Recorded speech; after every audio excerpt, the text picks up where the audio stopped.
नमस्कार, मैं हूं अंकुर। आप देख रहे हैं सत्य हिंदी का सुबह 9 बजे का न्यूज बुलेटिन की बड़ी खबरें जाने उससे पहले जान लेते हैं 5 बड़ी हेडलाइंस। ट्रंप ने किया बड़ा ऐलान, इजराइल और लेबनान में 10 दिनों का हुआ युद्ध विराम।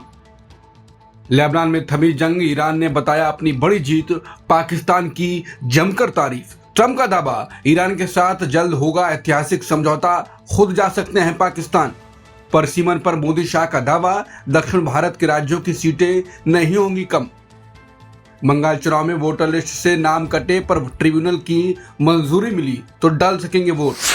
अमेरिकी राष्ट्रपति ट्रंप ने ऐलान किया है कि इजराइल और लेबनान के बीच 10 दिनों के युद्ध विराम हो गया है। ट्रंप ने इसके लिए लेबनान और इजराइल के बड़े नेताओं से खास बातचीत की थी। इस समझौते की जानकारी ट्रंप ने खुद अपने सोशल मीडिया प्लेटफॉर्म पर दी है। ट्रंप ने गर्व से कहा कि वो अब तक दुनिया की 9 जंगें रुकवा चुके हैं। इजराइल और लेबनान के बीच ये शांति की दिशा में एक बड़ा कदम है। दिलचस्प बात यह है कि दोनों देशों के प्रतिनिधि 34 साल बाद मिले हैं। ये ऐतिहासिक मुलाकात वॉशिंगटन में विदेश मंत्री मार्को रूबियो की मौजूदगी में हुई। अब पूरी दुनिया की नजरें इस 10 दिनों के शांति समझौते पर टिकी हैं। युद्ध विराम लागू होते ही लेबनान ने इजराइल पर समझौते के उल्लंघन का आरोप लगा दिया। लेबनान की सेना के मुताबिक आधी रात से सीज फायर लागू होने के बाद भी हमले हुए। इजराइल की तरफ से दक्षिण लेबनान के कई गांवों में रुक रुक कर गोलीबारी की गई। लेबनान ने इजराइल की इन हरकतों को सीधा हमला करार दिया। हालात बिगड़ते देख लेबनान की सेना ने अपने नागरिकों को बड़ी चेतावनी भी दी। लोगों से अपील की कि वो अपने सभी गांव और घरों को वापस न लौटे। सीमा पर अभी भी खतरा बना हुआ है और तनाव काफी ज्यादा है। ईरान ने लेबनान युद्ध विराम को पाकिस्तान की मदद से मिली अपनी बड़ी कूटनीतिक जीत बताया है। ईरान के विदेश मंत्रालय ने कहा यह उनकी लगातार की गई मेहनत का नतीजा है। उन्होंने साफ बताया ये युद्ध विराम अमेरिका के साथ हुए उनके बड़े समझौते का ही हिस्सा है। ईरान का दावा है कि इस्लामाबाद में हुई बातचीत के दौरान उन्होंने लेबनान में शांति की शर्त रखी थी। इसके बाद ईरान ने इस समझौते का पूरा कराने के लिए दिन रात एक कर दिया। ईरान ने इस सफलता के लिए पाकिस्तान की कोशिशों की जमकर तारीफ की है। उन्होंने कहा कि पिछले 24 घंटों में पाकिस्तान की भूमिका बहुत ही असरदार रही। साथ ही ईरान ने लेबनान के लोगों और वहां के लड़ाकों की बहादुरी को भी सलाम किया। ईरान ने मांग किया है कि अब इजरायली सेना को दक्षिणी लेबनान पूरी तरह खाली कर देना चाहिए। इजराइल लेबनान सीज फायर को एक्सपर्ट्स अमेरिका और ईरान के बीच होने वाले बड़े समझौते का शुभ संकेत मान रहे हैं। जानकारों का मानना है कि इससे ईरान और अमेरिका के बीच दोस्ती का रास्ता खुलेगा। तेहरान के एक बड़े एक्सपर्ट अब्बास असलानी ने इस पर बहुत महत्वपूर्ण बात कही। उन्होंने बताया कि ईरान शुरू से ही पूरे क्षेत्र में शांति की मांग कर रहा था। लेबनान में जंग रुकना ईरान की एक बड़ी शर्त थी जिसे अब मान लिया गया है। ईरान ने साफ कर दिया था कि जब तक लेबनान में बम गिरेंगे वो अमेरिका से बात नहीं करेगा। अब लेबनान में शांति होने से इस्लामाबाद में होने वाली बातचीत का रास्ता साफ हो गया है। वहीं सोशल मीडिया पर कहा जा रहा है कि ट्रंप ने आखिरकार ईरान के साथ लड़ाई से अपना पैर खींच लिया है, ऐसा लगता है। ट्रंप ने ईरान के मुद्दे पर पूरी दुनिया को सस्पेंस में डाल दिया है। लास वेगास के कार्यक्रम में उन्होंने बहुत ही चौंकाने वाली बात कही। ट्रंप ने लोगों से कहा कि अगले एक हफ्ते में बड़ा बदलाव देखने को मिलेगा। उन्होंने इशारा किया कि ईरान अब समझौते के लिए पूरी तरह तैयार दिख रहा है। ट्रंप के मुताबिक ईरान अब वो बातें मान रहा है जो पहले नहीं मानता था। उन्होंने मुस्कुराते हुए कहा कि अगले कुछ दिनों में आप बहुत प्रभावित होंगे। इसी बहाने उन्होंने लोगों से रिपब्लिकन पार्टी को वोट देने की अपील भी कर दी। ट्रंप ने पूरे भरोसे के साथ कहा कि बहुत जल्द हम बड़ी जीतने वाले हैं। उनके इस बयान के बाद अब सबकी नजरें ईरान और अमेरिका के रिश्तों पर हैं। ट्रंप ने दावा किया है कि ईरान परमाणु सामग्री सौंपने और शांति समझौते के लिए तैयार है। ट्रंप ने व्हाइट हाउस में पत्रकारों को बताया कि ईरान अपना सारा यूरेनियम सौंपने के लिए मान गया है। ट्रंप ने अपनी खास भाषा में इसे न्यूक्लियर डस्ट यानी परमाणु धूल वापस करना कहा। राष्ट्रपति ट्रंप ने बताया कि दोनों देशों के बीच बातचीत बहुत ही कामयाब रही। ट्रंप ने उम्मीद जताई कि अगर यह डील फाइनल हो गई तो तेल का संकट खत्म हो जाएगा। यही नहीं, समुद्र के रास्ते व्यापार के लिए भी पूरी तरह खुल जाएंगे और सब कुछ सामान्य हो जाएगा। ट्रंप ने एक और चौंकाने वाली बात कही कि समझौते के लिए वो पाकिस्तान भी जा सकते हैं। अगर इस्लामाबाद में साइन हुए तो ट्रंप खुद वहां मौजूद रहेंगे। अब पूरी दुनिया की नजरें इस ऐतिहासिक डील के पक्के होने पर टिकी है।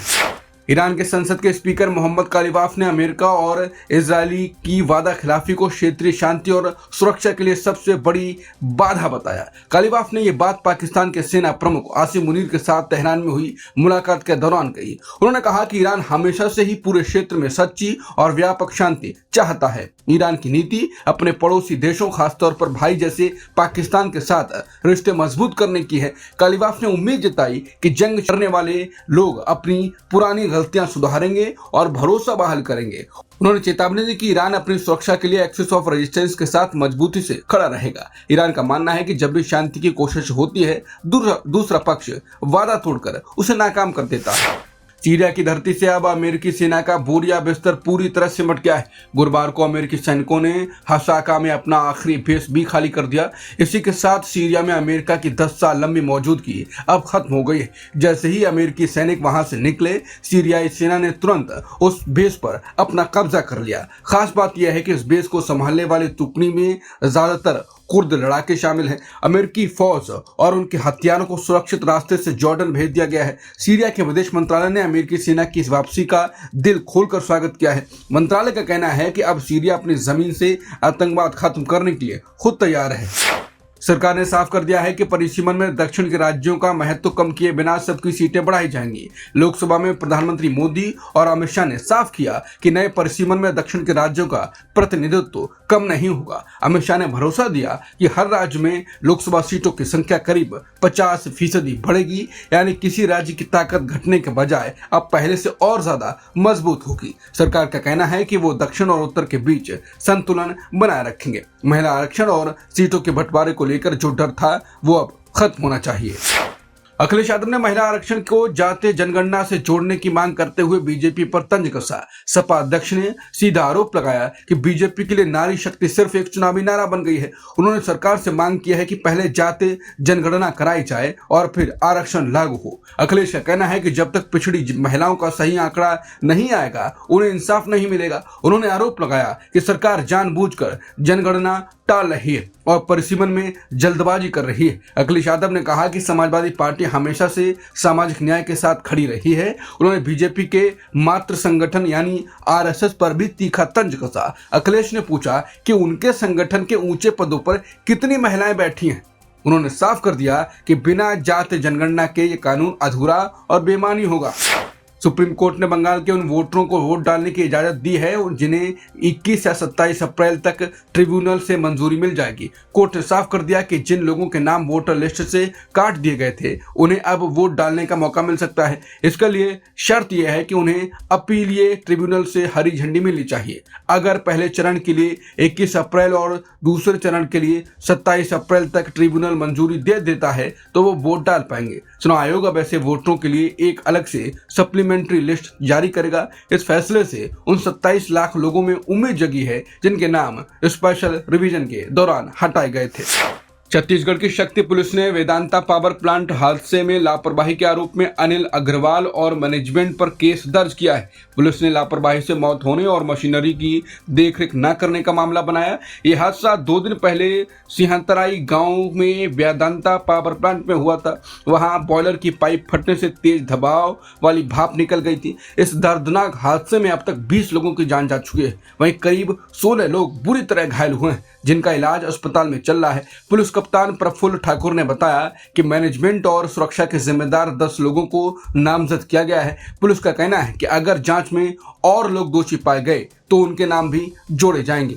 इस बुलेटिन में इतना ही। बाकी खबरों के लिए बने रह सकते हैं आप सत्य हिंदी के साथ। नमस्कार।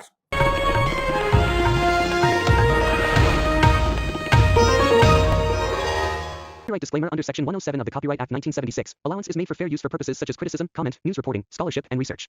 Fair use is a use permitted by copyright statute that might otherwise be infringing.